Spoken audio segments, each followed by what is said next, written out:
today we're going to be replacing the cartridge inside my sink right here. I've got a little slow drip leak that's been annoying me, and since this thing is a Moen and it has a lifetime warranty, you should be able to contact Moen through their website and have them send you a new cartridge. All you need to know is the model of your faucet and which cartridge it uses. If you guys have a Voss 6901 like I do, you'll notice that there's no set screw or anything to remove the handle. So today we're gonna go ahead and remove this handle because I've got a leaking faucet and I gotta replace the cartridge in here. This is the Voss 6901, but I believe many of the other Moens may have the same design where you have to unscrew this thing to get to the cartridge and then remove the handle. Before we even start, we wanna go ahead and turn off the water down here, both the hot and the cold water, so that way you don't leak anything, spill stuff everywhere. Just turn the knob to lock it and close it off. Once you have it closed, just open these things up, make sure you get all the water and the pressure out of it, and you should be able to start unscrewing everything. So the Voss 6901 has one of two cartridges that fit it, the 1234 and the 1224. I wasn't sure which one mine used since I didn't open it first, so they sent me both of them, but I believe mine uses the 1224, which is the white one here.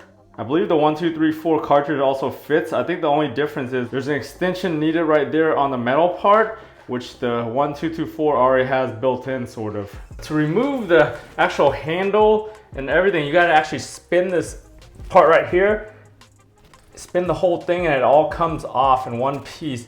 And that's how you actually get this thing off. That's what was getting to me when I was trying to figure out what was going on and how you get this thing off. So I just did a little trial and error and I figured this out. So the whole thing comes off in one piece. So you can see inside this thing, the actual handle has got a screw right there. That's how it stays on. And it just spins inside this overall flange, and that's how you take it apart. So right now we're in here and this thing is right there. So there's a little ring on here that you have to unscrew to take this whole cartridge out. So we're gonna go ahead and unscrew that ring. So I've just got my little adjustable, just get it kind of fitted onto there. Just unscrews, then you can do the rest by hand.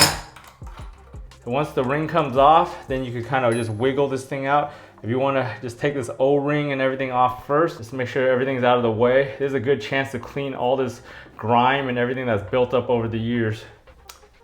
To remove it, you could just also take your adjustable, put it right along there and just try to pull it straight up. There's little, got it a little bit loosened with that, so we'll just go ahead and take a flathead and just kind of wedge it the rest of the way.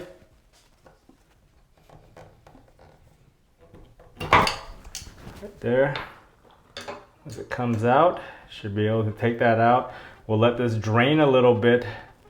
Just wipe everything down. This thing's still full of water. I wasn't sure what's really causing the leak. The O-rings look good. There is a little bit of grime and buildup, calcium buildup right there on the O-ring, and that might have been causing the leak. So either way, we got a new one from Moen under warranty, and we'll go ahead and replace it. So we're gonna put the new one in. There is a little notch right here, as you can see, and that matches the notch on here.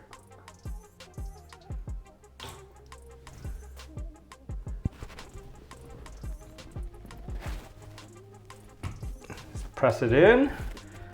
Put the old lock ring back in.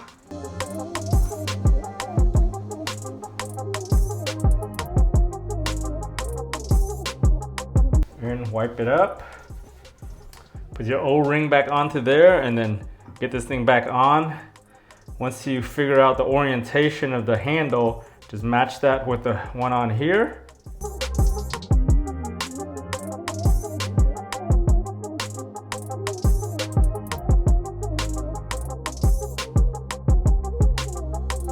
Once you get it on, you want to make sure that you have good resistance on your handle and it's not too tight or too loose. Once we got everything back on, if you have to replace the other side, go ahead and do the exact same thing to replace the other side and turn the water back on. There we have it, guys. Repaired my faucet, no more leaks. I've been sitting here watching it for the last 2 or 3 minutes and no issues. So thanks for tuning in, guys. If you guys found this video useful, give it a thumbs up and thanks for watching.